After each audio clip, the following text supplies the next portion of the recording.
Hi friends, నేను మీ JD. Welcome to Bigg Boss advance అప్డేట్లో ఫస్ట్ ఓటింగ్ లైన్స్ ఎప్పుడనేది చూద్దాం. చాలామంది అడుగుతా ఉన్నారు. ఓటింగ్ లైన్స్ రేపు నైట్ కానీ లేకపోతే ఎల్లుండికి కానీ ఓపెన్ అయ్యే ఛాన్స్ ఉంది.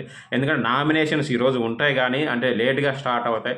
సో ఇంకా రేపు కూడా జరుగుతాయి. సో అది ఇక అయితే ఇందులో మెయిన్గా ఏంటంటే ఇప్పుడు ఉన్న వాళ్ళలో ఎవరు బాగా ఫైటర్, ఎవరు ఎక్కువగా మాట్లాడతారు అనేది నడుస్తూ ఉంది. ఆ సోనియా ఆకుల మాత్రం రైజింగ్ క్యాండిడేట్ లాగా కనిపిస్తూ ఉంది. ఎందుకంటే స్టార్టింగ్ నార్మల్గా ఉండే మౌనంగా ఇప్పుడు మాత్రం ఆల్రెడీ మనం ప్రోమోలో కూడా చూసాం శేఖర్ భాషతో. అలాగే యష్మి గౌడతో కూడా మంచి ఫైట్ జరిగిందంట. సో ఆ సోనియా ఆకుల మాత్రం అలా అలా అలా టాప్లోకి వెళ్తూ ఉంది.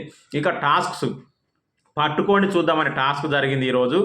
ఆ టాస్క్లో వచ్చేసి నైనిక అండ్ నిఖిల్ విన్నర్ అయ్యారు. నిఖిల్ ఇక మీ అందరికీ చాలామందికి ఫేమసే, ఫ్యాన్ కూడా. So Nikhil and Nainika win అయ్యారు. ఇంకోటి బ్రిక్స్ బ్రేకింగ్ టాస్క్, అందులో యష్మి గౌడ విన్ అయ్యింది.